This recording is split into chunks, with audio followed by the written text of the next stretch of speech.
It's a new day in Houston's 308th District Court. There's a new judge, Gloria Lopez, and we can actually show you video of her on the bench. It's the first time in over a year we've been allowed to take pictures through the window of this public courtroom. Isn't transparency a wonderful thing? The court also has issued new policies and procedures.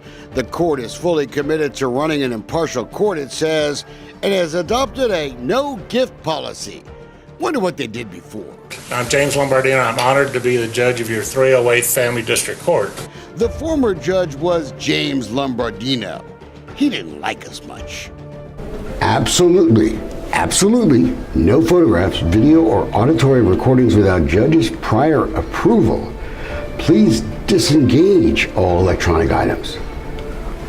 Is that because of us? Judge Lopez will be spending some of her time, I bet, having to clean up the ethical mess left behind in this courtroom. And one of the cases that best illustrate what's gone wrong here involves this guy, Jim Edgeworth, who filed for divorce a year ago. His wife, Donna, well, she hired Houston attorney Joe Indelicato. He's obviously a big fan of ours, too. Get out my face, would you? Jim Edgeworth didn't know then what he knows now, that Joe Indelicato and Judge Lombardino, well, they had a connection, and not just a financial one. Indelicato had been a lawyer for the judge's son in his own divorce case. You know how David Lombardino found Indelicato? His daddy. He admitted it under oath. Did you refer your son to Joe Indelicato? I suggested some attorneys, and that was one of them, and I think we had lunch and Joe was available, and he went to see Joe. We don't know if David Lombardino ever had to pay Indelicato's bill, but we do know Judge Lombardino just forgot to mention it all when the Edgeworth divorce started. Just months after Indelicato filed his first court documents for Donna Edgeworth, he went before Judge Lombardino, already wanting Jim Edgeworth to pay his legal fees. On July 24th, $50,000. 7 days later, Jim Edgeworth served Indelicato with a subpoena. He wanted to see proof how Indelicato was spending that much money. Indelicato, he said no. And 7 days later, Indelicato suddenly wanted $150,000 in legal fees. A few weeks later, Judge Lombardino granted Indelicato a good chunk of that money, $70,000. You know what's really messed up? When Joe Indelicato was fighting to keep his legal bills secret from the guy who was paying for them, he was actually wasting more of Jim Edgeworth's money on more legal bills. And Edgeworth is the guy who filed for the divorce. It's now January 2019, and Jim Edgeworth has no clue how this divorce lawyer is spending his money. That's not right.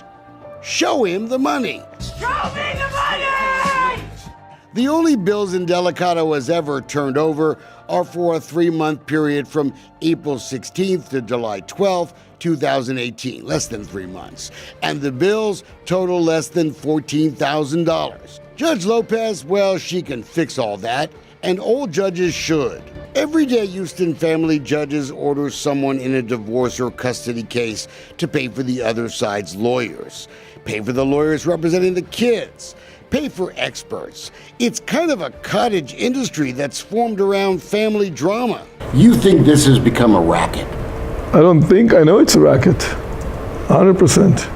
Real estate developer Avi Ron was the first to hire Dolce Fino Consulting to help expose the injustice in family courts.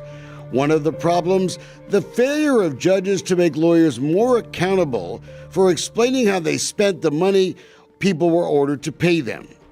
Most of the money went to the lawyers, didn't go to either one of us. After the gavel dropped in the Texas Senate, Governor Greg Abbott delivered a bipartisan battle cry. We are going to solve school finance reform and property tax reform in Texas this session.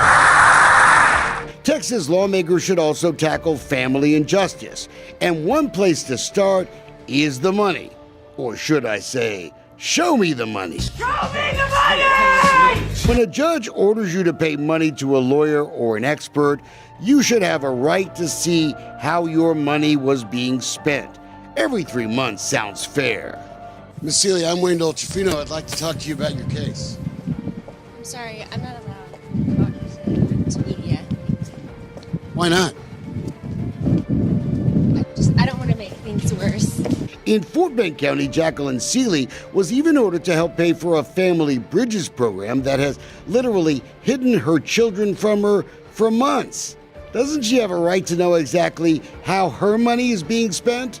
Jim Edwards shouldn't have to spend any more of his money on his lawyers fighting to see the legal bills he's paying for. Get out my face, would you? Sorry, Joe, not likely to happen.